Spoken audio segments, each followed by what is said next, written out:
I'm 58 years old, and throughout my entire life, I heard my grandfather talk about a creature that lived in the mountains behind our farm. He called it the Guardian. Everyone thought they were just stories from an old farmer trying to scare children. But 3 months ago, while fixing a fence at the edge of the property, I found something that changed everything. Enormous footprints in the mud, freshly made, leading straight into the forest. And then I heard it, the same sound my grandfather used to imitate when he told his stories, a deep call, almost musical, echoing among the pines. This is the story of how I discovered my grandfather never lied, and how it connected me with something that science says doesn't exist. If you enjoy mysterious and emotional stories like this one, don't forget to subscribe to the channel and leave your like. Your participation helps a lot, so I can continue bringing more content like this. Now let's get to the story. My name is Thomas Crawford, and I was born in 1967 on a small farm in rural Oregon, on the outskirts of the Cascade Mountains. The property had belonged to my family for 4 generations, 200 acres of land surrounded by dense forest, crystal-clear streams, and mountains that seemed to touch the sky. My grandfather, William Crawford, was a man of few words, but when he spoke, everyone listened. I grew up hearing his stories. He talked about the first settlers in the region, about harsh winters that killed the cattle, about bears that invaded the chicken coop. But there was one story he only told when we were alone, usually at night, sitting on the porch while we watched the stars. It was the story of the Guardian. "Thomas," he would say, lighting his wooden pipe, "there's something in these mountains that has taken care of this land for much longer than we have. Something that was here before my great-grandparents arrived, and that will be here long after we're gone." I was 7 years old when I first heard it. "What is it, Grandpa?" I asked, my eyes wide. "It's big, boy. Bigger than any man you've ever seen. Covered in dark fur, eyes that shine in the night like embers. Walks on 2 legs, but it's not human. Lives in the caves up high on the mountain, where the pine gives way to rocks." "A monster?" I whispered, feeling a chill. "No," my grandfather shook his head firmly. "It's not a monster. It's a guardian. Protects the forest, the animals, even us sometimes. My father saw it once in 1923. It saved my uncle from a grizzly bear that had him cornered. Appeared out of nowhere, scared off the bear with a roar that made the trees tremble." He paused, looking at the dark mountains. "I myself saw it 3 times in my life. The first in 1941, when I was 15 years old. I was hunting deer when I got lost in the forest. The snow started to fall, heavy, fast. I was scared, cold. And then I heard a sound." "What sound?" My grandfather made a deep sound with his throat, something between a moan and a chant. "Like this, it came from the forest, guiding me. I followed the sound for almost an hour until I found a trail I recognized. When I looked back, I saw an enormous silhouette among the trees. It was watching me, making sure I was safe. Then it disappeared." "And the other times?" "The second was in 1958, he continued. "A forest fire was approaching the farm. Your father was just a baby. We were evacuating when I saw the Guardian on the hills, watching the fire. It beat on the trees, loud, rhythmic. A few minutes later, the wind changed direction. The fire moved away from the farm and went to an area where there were no houses. Coincidence, maybe, but I don't think so." "And the third time?" My grandfather was silent for a long moment. "It was in 1975. Your grandmother had just passed away.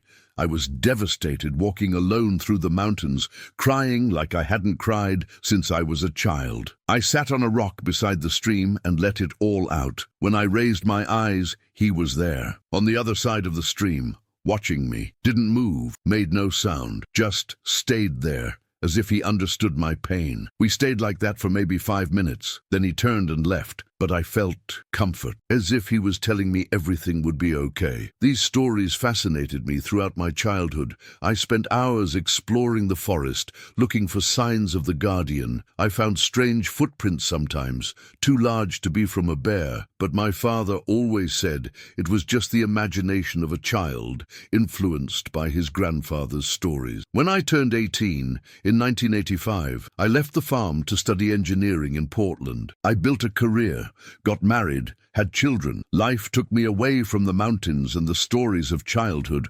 My grandfather passed away in 1992 at 66 years old, taking his secrets with him. My father took over the farm but sold most of the land, keeping only 40 acres around the main house.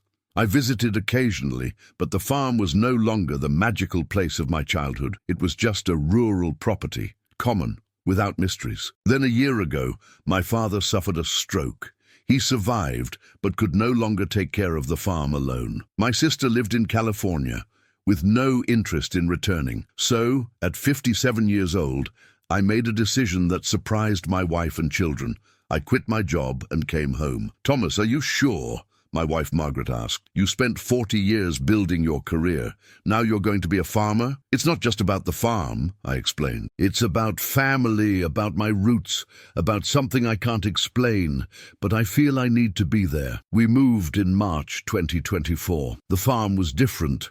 Smaller than I remembered, but the surrounding forest remained untouched. The mountains still touched the sky, the streams still sang among the stones, and at night, when everything was quiet, I found myself looking at the trees, remembering my grandfather's stories. I spent the first months fixing fences, repairing the barn, taking care of the few head of cattle my father still kept. The work was hard, physical, different from the 40 years I spent behind a desk. But there was something therapeutic about it, something that connected me with the land in a way I had forgotten. It was in June 2024 that I found the first evidence. I was fixing a fence at the northern edge of the property, where our land met the national forest. It was an area we rarely visited, dense, humid, covered with moss and ferns. It had rained heavily the night before, and the ground was soaked. That's when I saw the footprint. It was perfectly preserved in the mud beside a fallen log. It was almost 18 inches long,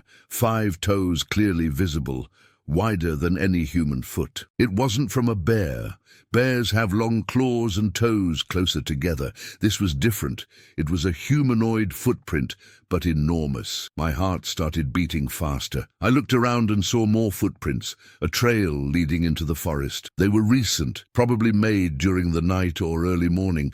Whoever it was, they were heavy. The footprints sank deeply into the mud. I took several photos with my phone, measuring the footprint with my tape measure. Then, without really thinking about what I was doing, I started following the trail. The forest got denser with each step. The pines gave way to ancient cedars, their trunks so wide that 3 men couldn't embrace them. The sun barely penetrated the canopy above, and the air was cold, humid, smelling of earth and moss. The footprints continued, going down a ravine, crossing a stream, climbing the slope of a hill. I followed for almost an hour, deeper and deeper into the forest. I was starting to question my sanity. What would I do if I found whatever made these footprints? When I heard the sound, it was exactly as my grandfather had described, a deep, resonant call, almost musical. It wasn't a growl, it wasn't a scream. It was something in between, echoing among the trees in a way that seemed to come from all directions at once. I froze, my heart beating so hard I thought it would burst from my chest. The sound came again, closer this time, and then, through the bushes in front of me, I saw movement. Something large was moving among the trees, maybe 50 meters ahead. It walked on 2 legs, but the shape was all wrong for a human. It was too tall, too wide, the arms too long. I crouched behind a fallen log, trying to control my breathing. The creature continued moving, not in my direction, but parallel to me. I managed to see it better through the branches. Covered in dark brown fur, massive shoulders, a head that seemed to merge directly with the shoulders without much neck. It was him, the guardian, exactly as my grandfather had described. I watched for maybe 3 minutes while he moved through the forest with surprising grace for something so large. Then suddenly he stopped. He turned his head directly in my direction. Our eyes met. They were deep, dark, extraordinarily expressive. It wasn't the empty gaze of an animal. It was the gaze of something intelligent, conscious, evaluating. We stayed like that, looking at each other for maybe 10 seconds that felt like an eternity. Then he turned and disappeared into the forest, moving so silently that in seconds there was no sound, except the wind in the trees. It took me 20 minutes to recover the courage to move. My hands were shaking so much I could barely hold my phone. When I finally managed to get back to the farm, it was already late afternoon. Margaret was worried. "Where were you? It's almost 5 o'clock. "I got lost fixing the fence," I lied. Not because I didn't trust her, but because I barely believed what I had seen myself. How could I expect anyone else to believe? That night, I sat on the porch exactly as I used to do with my grandfather, looking at the dark mountains. My grandfather was right all along. The Guardian was real, and he was still there, protecting the forest, keeping watch over that ancient land. But if he was real, why did he reveal himself to me? My grandfather had said he only saw him 3 times in his entire life, always at significant moments. Why had I seen him now so easily? That question haunted me during the following weeks. I went back to that area several times, always finding footprints, occasionally hearing that distant call, but never saw the creature again. It was as if that first encounter had been a test, an evaluation, and I had passed by simply not running, not screaming, just watching with respect. In July, something changed. I was in the barn one morning when I heard our dogs barking frantically. I ran outside and saw them staring fixedly at the edge of the forest. There, on the tree line, there was something hanging from a low branch, a dead rabbit, cleaned, prepared, hanging by a cord of braided fiber. Margaret came out of the house. "What's that? Is someone hunting on our property?" I walked over there, examining the rabbit. It had been killed recently, but cleanly, efficiently. The cord was made of hand-braided plant fibers, not something bought in a store. And beside the rabbit, pressed into the soft soil, was a footprint, the same one I had seen in June. "I don't know," I answered Margaret, my mind working quickly. "Maybe some hunter being friendly. I'll check it out." I took the rabbit and brought it inside, but my heart was racing. This wasn't coincidence. The Guardian had left this for us. Was it an offering? A gift? A sign of goodwill? 3 days later it happened again. This time it was fish. 3 large clean trout, arranged on broad leaves near the same tree. Again, footprints all around. Margaret was confused and a bit scared. "Thomas, this is strange. Someone is leaving food on our property. Should we call the sheriff?" "No," I replied quickly. "It's not threatening. I think it's just someone from the area being friendly. Maybe one of the neighbors." Another lie. I hated lying to her, but how could I explain the truth? The offerings continued throughout July and August. Always food, rabbits, fish, once a wild turkey, always at the same tree, always with footprints around. It was as if the Guardian was trying to establish what? Communication, trust. I decided to reciprocate. I started leaving my own offerings, apples from our small orchard, bread that Margaret made, vegetables from our garden. I would put everything in a basket at the base of the tree at dusk. The next morning, it was always gone. One August night, sitting on the porch, I saw movement at the tree line. It was him, the Guardian, clearly visible in the moonlight. He was standing near the tree where we exchanged offerings, holding the basket I had left a few hours earlier. He examined the contents, then looked directly at my porch. I raised my hand slowly, a simple greeting. He remained motionless for a long moment. Then, deliberately, he raised his own enormous hand in response. It wasn't just imitation, it was recognition, intentional communication. My grandfather was right about everything. The Guardian wasn't just an intelligent creature, he was someone capable of understanding, of relationship, of kindness. Margaret noticed something was happening. "Thomas, you've been strange for weeks, staying up late, staring at the forest. What's going on?" I couldn't lie to her anymore. That night, I told her everything. My grandfather's stories, what I had seen, the offerings, the moonlight encounter. I expected her to think I was crazy. Instead, she was silent for a long time. Then she said, "I want to see him." "Margaret, I don't know if—" "Thomas, you're telling me there's a Bigfoot living in the mountains behind our house, and he's leaving food for us, like a friendly neighbor. I think I have the right to see this for myself." The next night, we prepared a special offering, a basket full of apples, fresh bread,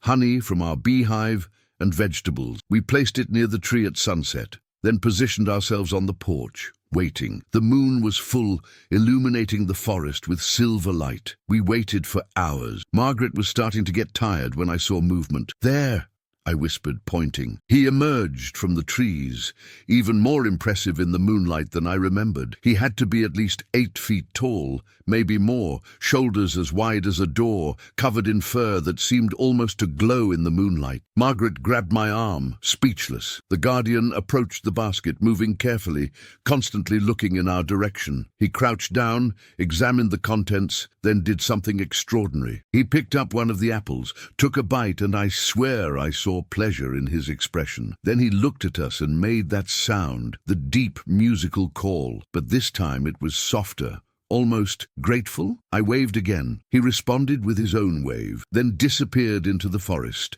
taking the entire basket. Margaret was trembling, but not from fear. My God, Thomas, your grandfather was right. It was all true. Yes, I replied, putting my arm around her.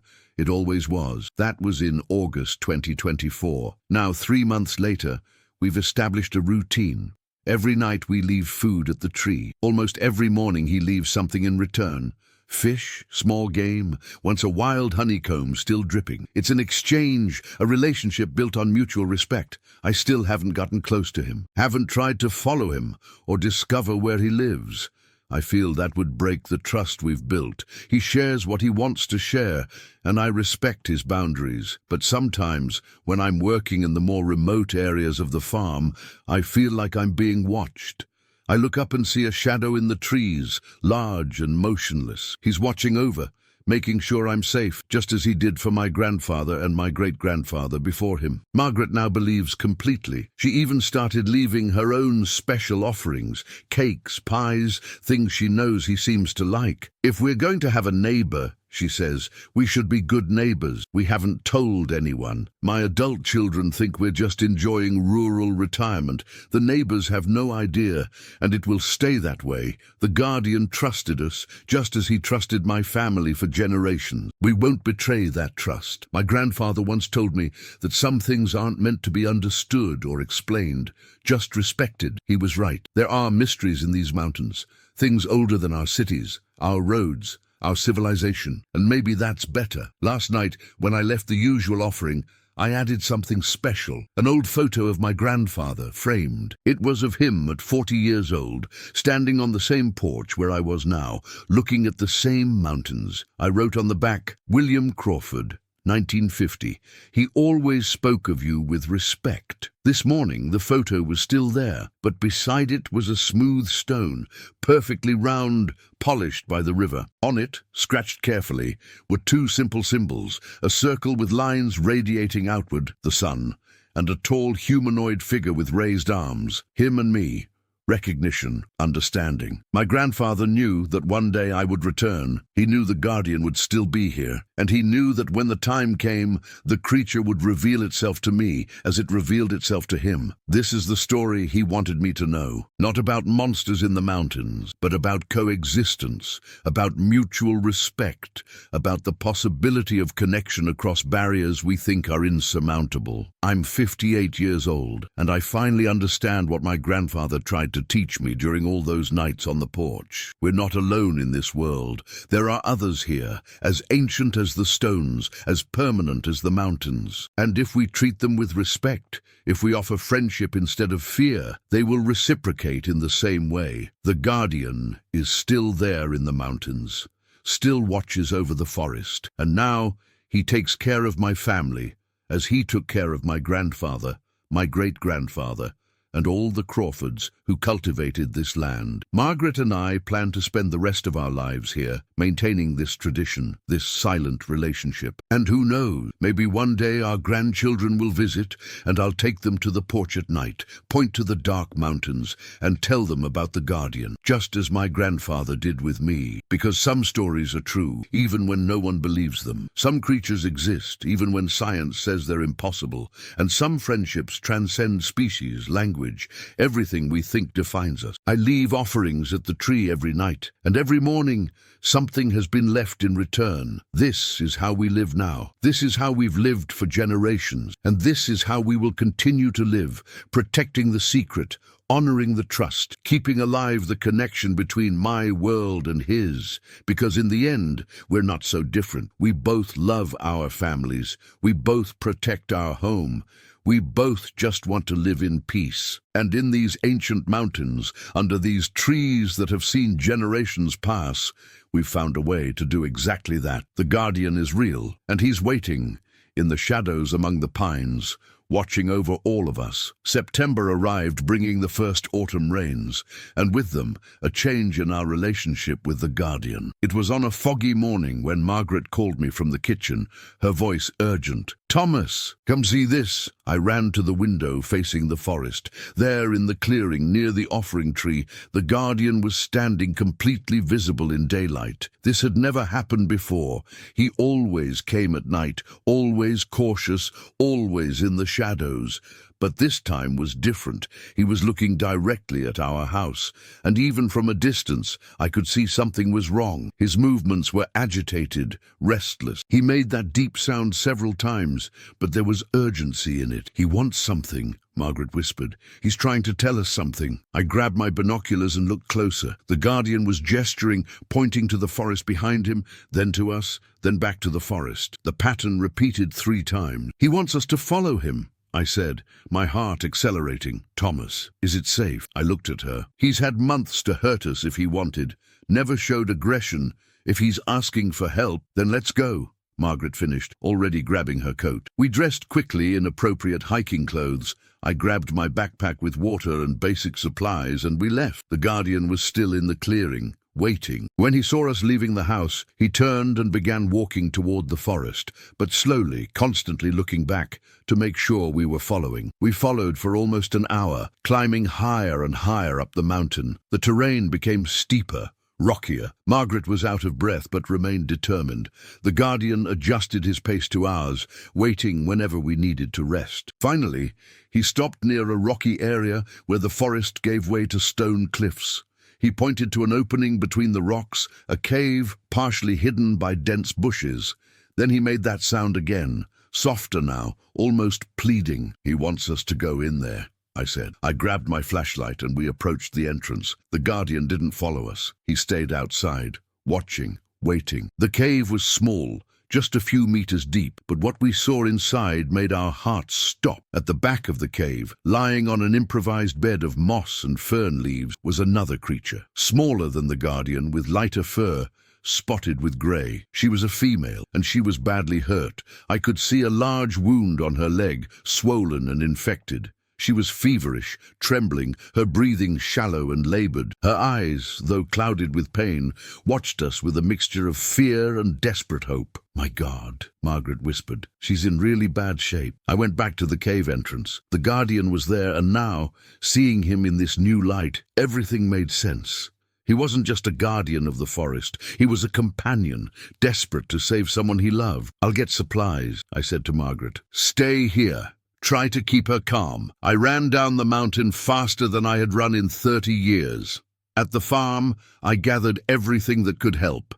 Antibiotics we used on the cattle, bandages, clean water, antiseptics, painkillers. I put everything in a large backpack and ran back.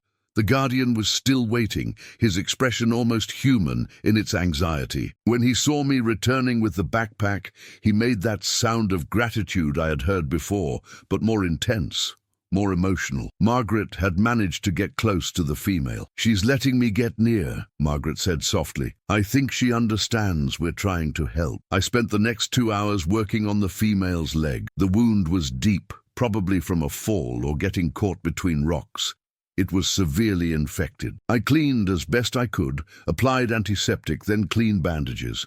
I gave her liquid antibiotics mixed with honey to make it easier to swallow. The female watched everything with those enormous eyes. At some point she reached out cautiously toward Margaret, who extended her hand slowly.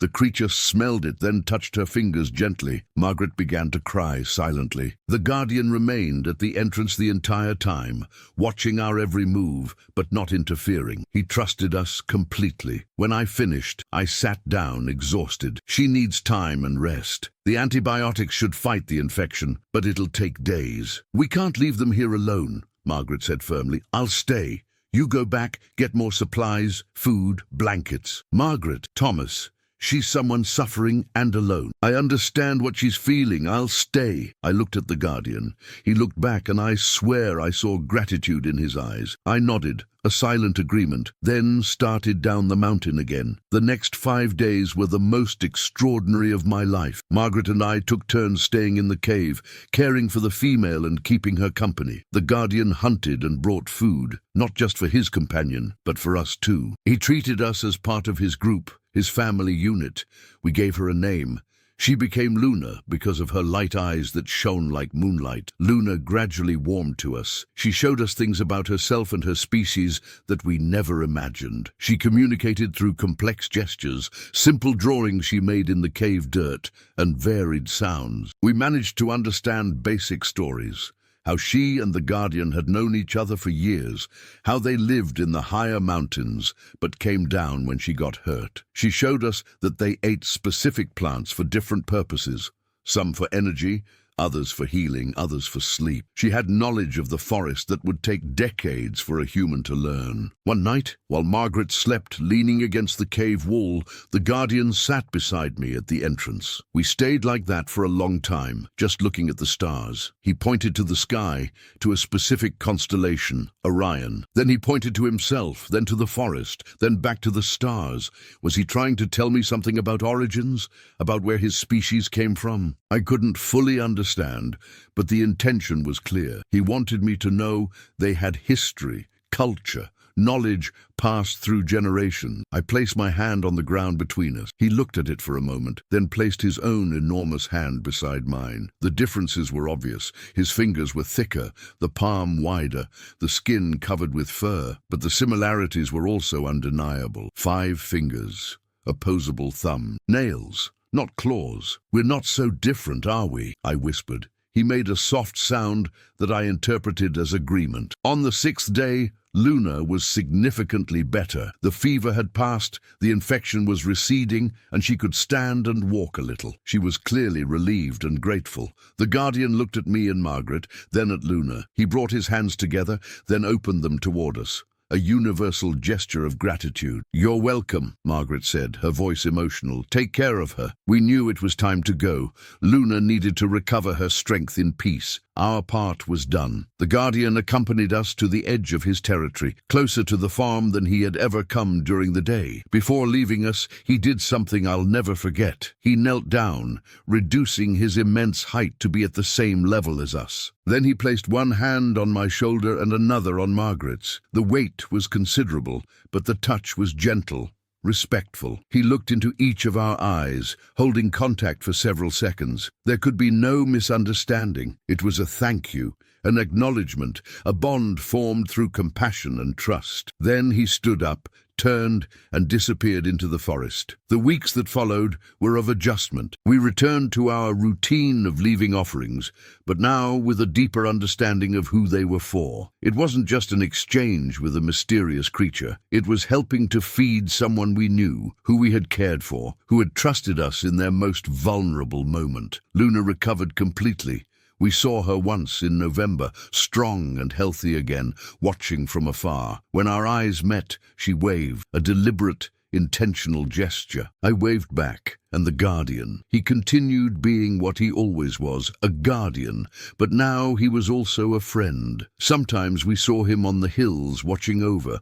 Other times we found signs of his presence, a fallen tree strategically placed to ease our passage over a stream, fresh footprints around our property after stormy nights, as if he were checking to make sure we were safe. It was in December, during the first heavy snow of the year, that I fully understood what my grandfather had tried to teach me. I woke in the middle of the night to the sound of something tapping on our door. Margaret was sleeping deeply, so I got up alone, confused and a bit worried. I opened the door and there was no one, but on the porch, carefully arranged, were gifts, a pile of dry firewood, precious fuel for winter, a thick blanket made of furs sewn together with plant fibers, and a small sculpture carved from cedar wood, 2 figures clearly recognizable as the Guardian and Luna holding hands. I looked at the forest, now white with snow under the moonlight. There, at the edge of the trees, was the guardian. Even at a distance, even in the darkness,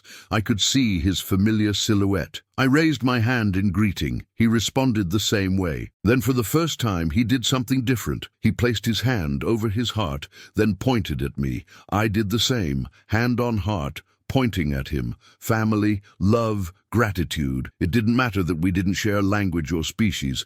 Some feelings transcend all barriers. Now, as I write this in February 2025, I look out the window and see fresh snow covering everything. The mountains are silent, sleeping under their white blanket. But I know that up there, somewhere among the ancient cedars and stone cliffs, a pair is safe and warm. Margaret is in the kitchen making bread, humming softly. She makes extra bread now, always, for the offerings, she says, for our extended family. My children will come visit us next month. They still don't know about the Guardian and Luna. I don't know if I should tell them. Margaret thinks I should, that the next generation should know and continue the tradition. Maybe she's right. My grandfather told me about the Guardian when I was 7 years old, and it took 50 years for me to really find him. But it was worth every year of waiting, because what I discovered wasn't just a mythical creature hidden in the mountain. I discovered that my grandfather was wiser than I imagined. I discovered that there are more wonders in this world than science can explain. I discovered that family isn't defined by species or blood, but by compassion, respect, and love. I discovered that when we extend our hand in friendship, even to those who are completely different from us, they often extend their hand back. Tonight I'm going to leave a larger offering than usual at the tree. Tomorrow is Luna's recovery anniversary, at least by what we calculate. Margaret made a special cake with honey and fruits, things we know they love. Is it silly? Maybe. But family celebrates together, and we're family now. The Guardian is still there in the mountains, just as he was in my great-grandfather's days, my grandfather's, and now in mine. And if I'm lucky, if we continue to honor this relationship, he'll still be there in my grandchildren's days. Because some friendships are eternal, some promises cross generations, and some secrets aren't kept out of shame or fear, but out of love and respect. My grandfather was right about everything. The Guardian is real, he protects the forest, and if you treat him with kindness and respect, he'll become more than a guardian. He'll become family, and that, in the end, is the greatest magic of all. If this story touched your heart, don't forget to share in the comments what you thought. Do you believe that creatures like this can exist in remote places of our world? Leave your opinion below.